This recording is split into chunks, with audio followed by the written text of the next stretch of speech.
कोल्हापूर महापालिकेत 100 कोटींची सुपारी नेमकी कुणासाठी? तिसऱ्या विकास आराखडा गुपचूप मंजूर केला जाण्याची खेळी केली जाते का? नमस्कार, मी संतोष पाटील आणि तुम्ही पाहत आहात SP न्यूज. सध्या महापालिकेच्या वर्तुळात 100 कोटींच्या सुपारीची चर्चा सुरू आहे. पण ही सुपारी नेमकी कुणासाठी, कोण देते आणि कोण घेते? तावड्या हॉटेल, गांधीनगर परिसरातल्या हजारो कोटींच्या अनधिकृत बांधकामांना संरक्षण मिळावं म्हणून की तिसऱ्या विकास आराखड्यात शेवटच्या क्षणी मोठे बदल व्हावेत यासाठी आज आपण हा सगळा घटनाक्रम समजून घेण्याचा प्रयत्न करूयात. पहिला मुद्दा, विकास आराखडा एवढा महत्त्वाचा का आहे?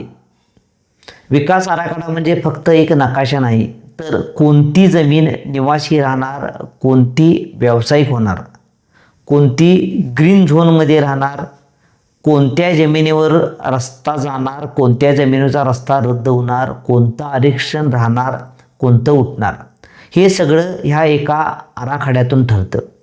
आराखड्यातील काळ्या पांढऱ्या रेषेनंतर 10 लाखांची जमीन एका रात्रीत 10 कोटींची होऊ शकते आणि एका रंगाच्या बदलामुळे कोट्यावधी रुपयांची जमीन अक्षरशः कवडी मोलाची होते.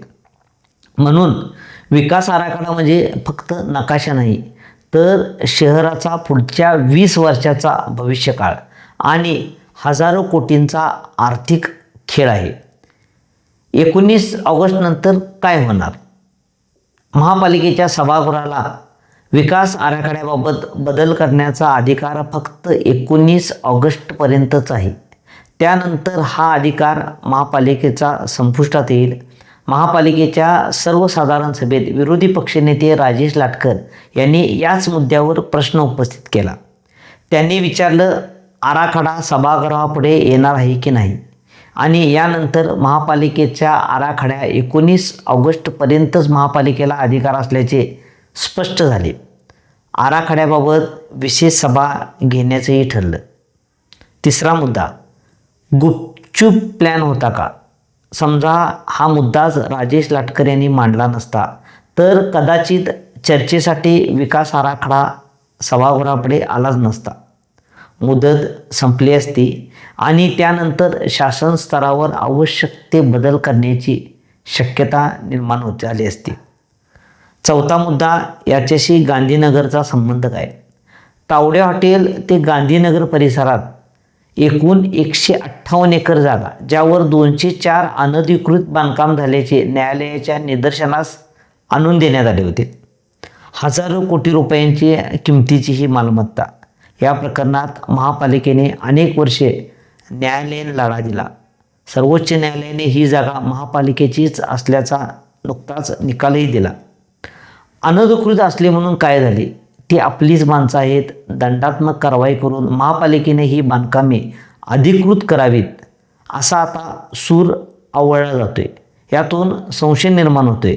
एका बाजूला राज्य शासनाच्या स्तरावर येथील बांधकामांना अभय देण्याचा प्रयत्न सुरू आहे, मात्र गांधीनगर परिसरातला एक न्याय आणि शहरातील इतर अतिक्रमित भागाला दुसरा न्याय असे होणार नाही. तरीही प्रयत्नाची शिकस्त केली जाते. त्यातून तिसऱ्या विकास आराखड्यात काही महत्त्वाचे बदल करण्याचा प्रयत्न सुरू असल्याची चर्चा आहे. गांधीनगर परिसरातील काही मालमत्तांना फायदा व्हावा, ग्रीन झोनमध्ये बदल व्हावेत, आरक्षित जागांमध्ये फेरबदल व्हावेत अशी चाचपणी सुरू असल्याचं बोललं जाते. आणि 100 कोटींची ही चर्चा सध्या हवेतली असली तरी ज्या पद्धतीने राजकीय आणि प्रशासकीय हालचाली सुरू आहेत ते पाहता अनेक प्रश्न शहरवासियांच्या मनात उपस्थित होत आहेत. लोकशाहीमध्ये संशयापेक्षा पारदर्शकता मोठी असते. जर सगळं काही नियमाप्रमाणे होत असेल तर शहर विकास आराखडा पूर्णत्वास जाण्यापूर्वी सार्वजनिक केला पाहिजे. प्रत्येक बदल जाहीर केला पाहिजे. प्रत्येक हरकतींचं उत्तर दिलं गेलं पाहिजे. कारण विकास आराखडा हा फक्त कागदावरचा नकाशा नाही, तो कोल्हापूरच्या पुढच्या 20 वर्षाचा भविष्यकाळ आहे. आणि म्हणूनच कोल्हापूरकरांनी हा आराखडा आवर्जून पाहिला पाहिजे, समजून घेतला पाहिजे आणि त्यावर प्रश्न विचारून त्याची उत्तरही मिळवली पाहिजेत.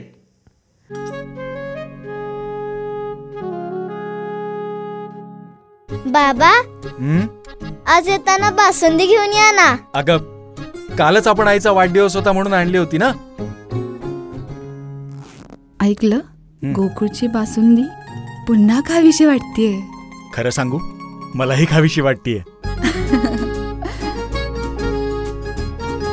पुन्हा पुन्हा खावीशी वाटणारी गोकुळ बासुंदी.